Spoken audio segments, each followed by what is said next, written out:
Hi, my name's Josie. I'm a youth librarian here at the City of West Torrens. I'm coming to you live from the Hammer Centre Library.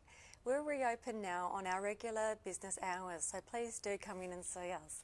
We have a fabulous youth collection and I'd love to advise you on some things you might like to read. The purpose of our online teen book taster is to give you an insight into just a little taste of something new. And today I've selected for you some CBCA, that's the Children's Book Council of Australia, notable books. So I hope you enjoy my selections today. Let's get started with our first book, for Entree. I've chosen The Days of In-Between. This book has been brought to us by Scholastic, so thank you Scholastic for allowing me to read online today. Basically, a really whimsical tale by Peter Valentine Fenton, where this two young kids find each other on the seaside, with one of them living in the area and the other one being a visitor. So the characters of this book are 12 years old, so it's a great middle grade read. It's got that real feeling of being a summertime holiday read. So if you're on holidays or if you wish you were on a holiday, this is a great one to escape with. The book is centred around family issues. So the main character is going through dealing with the loss of family through parents separating and his dad remarrying, so change of dynamics, and he chooses to go and live with his dad. So he does that to support his dad, who's having some issues dealing with trauma from being involved in the Vietnam War. So this is actually set in the 70s, in 1979 actually. So it takes you back as a bit of a historical fiction to a time when just having a simple serve of fish and chips on the beach was really fun, where you could be out without your parents and be gone and come back at dinner time with no problems at all. So it's whimsical in that way. So we've got Toby, who is dealing with this new family dynamic, and then he meets a friend on the beach, and she's also got her own issues. So we've got Tara. Now Tara has gone through a terrible loss in her family. She's lost her mum, but she's in that family dynamic where the grief isn't actually discussed, so it's not really properly dealt with. And the two find each other quite accidentally, and it's just a small tale about some interactions over a few days while Toby's there on holiday. It's just a really lovely, heartwarming read.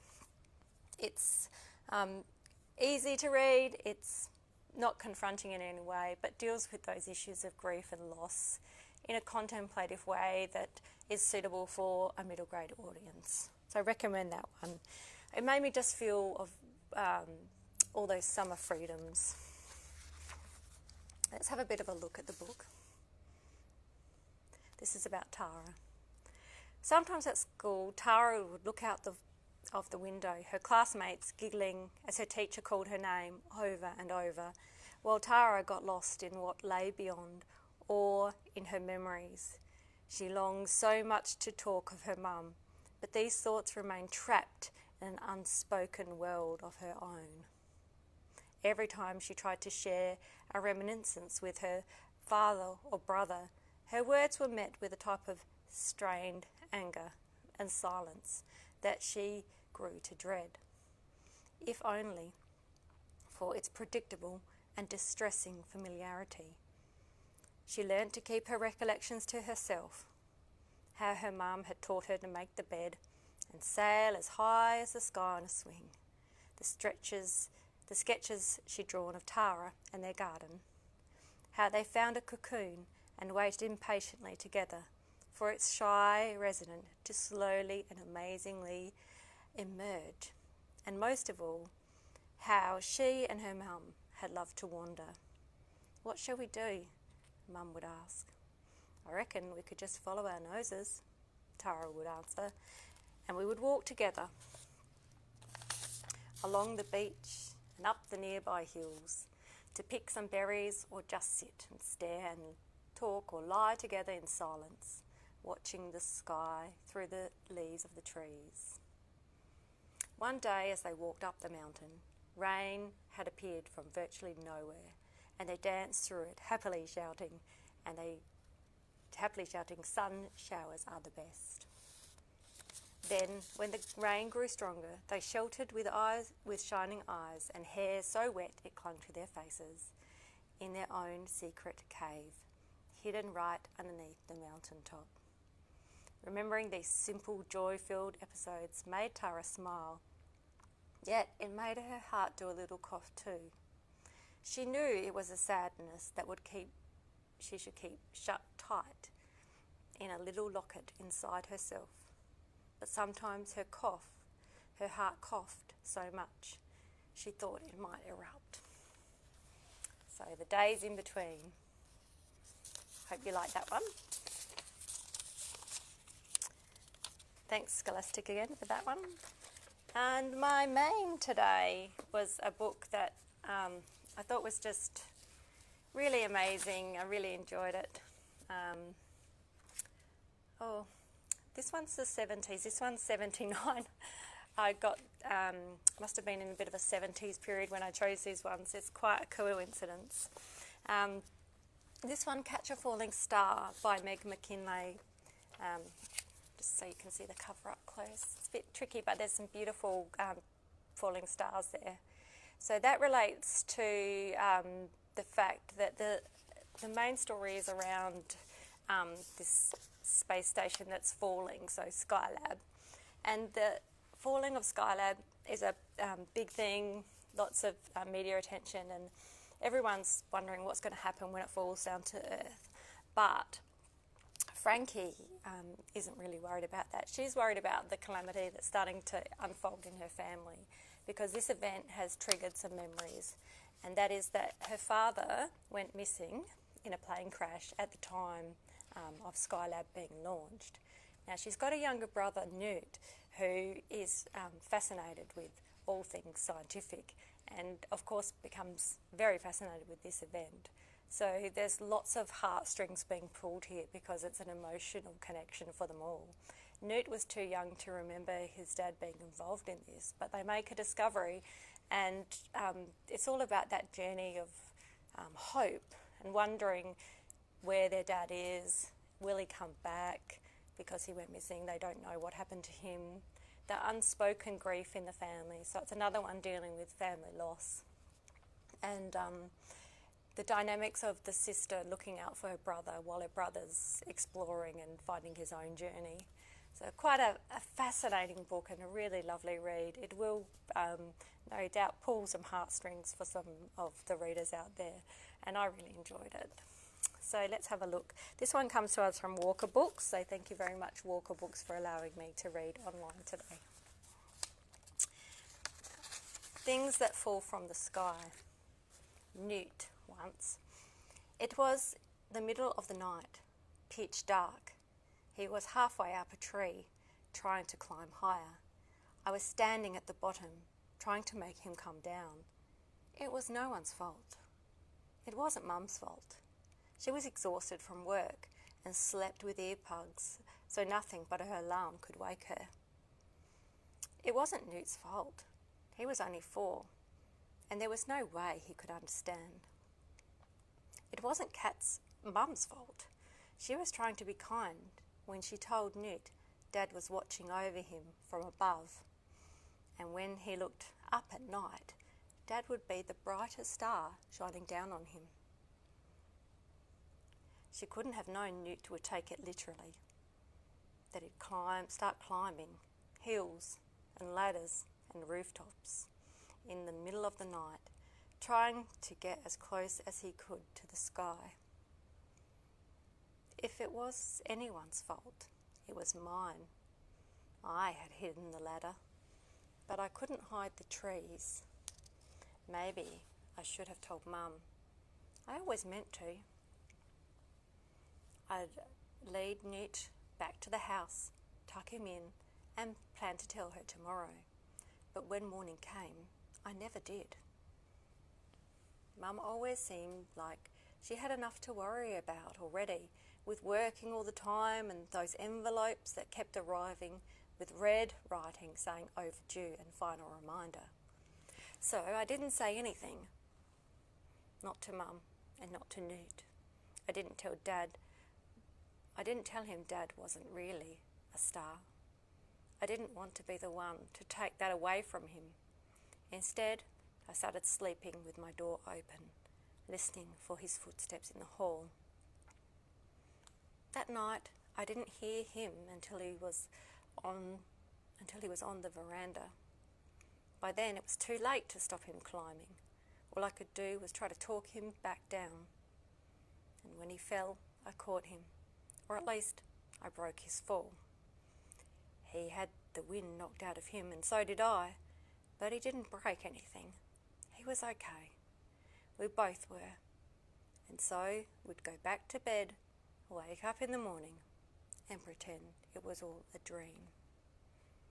You can see that alluding there to Dad being, nowhere to be found, being a star in the sky, watching over them, and the whole pretense of not dealing with the situation and how that impacts on the family through the story.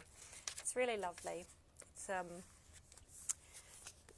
been selected on the Children's Book Council of Australia's Shortlist for 2020 Book of the Year, so watch that one. All right, last one today. This is the dessert. I picked the pink one for dessert, nice and light and fluffy. It's not a light, fluffy story, but it's an easy one to read, and I really enjoyed this one. As Happy as Here, and it says 2 weeks can change everything, by Jane Godwin. And again, it's a Lothian book, so thank you so much for allowing me to read online today, Lothian. A notable book for the CBCA this year in the younger reader category. It's based around the girls, I think they're around 12, so it would be a good one for 10 plus. There's a little conversation in this one around getting your first period, so if you want to slip that little issue in on the side there, you can grab this one. What happens in this story is Evie is involved in a terrible accident, and that's why she comes to be in hospital. She is in a room with 2 other girls, Lucy, who she befriends, and she talks about how unusual it would be for them to be friends in a normal situation, so it's one of the bonuses of being in hospital that she's met Lucy, who is suffering from cancer. She also meets Gemma, who's a really tricky character who's coming from a very rough background and is quite mysterious. We just don't know what to believe with Gemma. She's obviously got a few secrets, and some of them are locked in her drawer next to her bed, which you find out through the story. The main crux of the story is around becoming yourself, finding yourself, the dynamics of the girls, exploring some different relationships with sickness, disability, hope, and difficult life situation that poor Gemma's got herself in there. So there's a little subplot here where they find, watching out the window, something happens, and that's explored through the book as a little mystery to solve. So that sort of takes you through, along with these interwoven with discussions of the friendships, family dynamics, and the girls dealing with their own individual illnesses and journeys. This bit I've selected is about Evie. She's going through some rehabilitation, so this is from her. Evie felt uneasy all morning. She did her flexes and lifts, trying to imagine herself running again, crossing the finish line. It was so hard to picture. She thought about what her dad had said about not minding if she competed again. She wanted to believe that, but she couldn't. Her mum would probably be okay with it, although she'd get a disappointed look on her face. But her dad... She picked up the phone and scrolled through Insta. There had been a party with some guys from Trinity, a photo of her friends Gwynnie and Amma smiling before they went out, dressed almost the same. Part of Evie would rather still go to the parties that had last year, where no one expected boys to be there, and the girls having fun, just dancing to Madonna and Beyonce all night. Evie didn't know many guys. She knew her brother's friends, but they just thought she was Patrick's sister, not like a girl they'd be interested in. She was so tall. Boys didn't like girls who were taller than them. Evie put down her phone and stared out of the window. Her mind wandered. Gemma was right. It was boring in here. The days went on forever. She looked down the laneway. The tree. 2 women were sitting on their milk crates and drinking from teacups. And then she goes on to think about the little mystery that's happened in the laneway. So that's my books for today. Thank you so much for staying along with me for this little journey. We've got As Happy as Here by Jane Godwin, Catch a Falling Star by McKinlay, and last but not least, The Days of In Between by Peter Valentine. Fenton. Thank you so much, guys, for joining me today for Teen Book Taster. If you like any of these books, don't forget you can place them on hold on the Public Library One Card Network, pick them up from any South Australian public library, or jump on in and visit me at the West Torrens Library Service in the Hammer Centre Library. Bye for now. Happy reading.